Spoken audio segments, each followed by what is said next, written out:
Si je vous dis conteneur, il y a de grandes chances que vous me répondiez Docker, l'outil le plus utilisé en entreprise. Docker est un outil parmi tant d'autres de conteneurisation.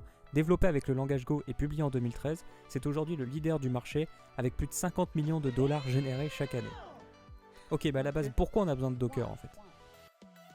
Lorsque les développeurs ils écrivent du code, il y a un moment donné qui est un peu plus redouté que tous les autres pour eux, c'est le déploiement ou la mise en production.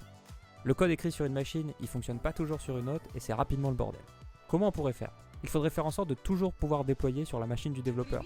Évidemment, on ne peut pas déployer physiquement dessus, on va plutôt essayer de trouver un moyen de dupliquer son PC et d'en faire notre machine de production.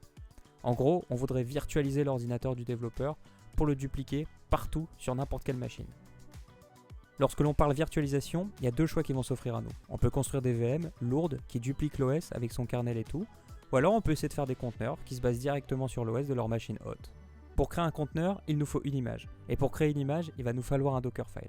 Un Dockerfile, c'est un peu comme le script d'une scène de film. On va y définir les acteurs, les costumes, les décorations et tout ce qu'on a besoin. L'image, elle est construite à partir du Dockerfile. À partir du script de cinéma, on va placer les acteurs, les éléments dans le décor, tout ce qu'il faut pour créer une belle scène. Le conteneur, du coup, c'est notre scène qui est jouée à un moment donné que l'on peut répliquer à l'infini. Du coup, pour créer une image Docker, il nous faut un fichier qu'on appelle Dockerfile. Chaque image dans un Dockerfile est créée par le mot-clé from, suivi du nom de l'image que l'on veut étendre, ou de Scratch pour créer une image ennemie. Oui, on peut étendre une image Docker, car toutes les images sont extensibles, et nous pouvons nous baser sur des images développées par des leaders du marché. Dans un Dockerfile, on peut tout faire. On peut exécuter des commandes avec le mot-clé run, copier des fichiers depuis l'ordinateur local sur l'image avec la commande copy par exemple. Chaque fichier Docker finit généralement par une commande que l'on veut lancer par défaut au lancement du conteneur. On définit l'exécutable avec entry point et les paramètres avec cmd.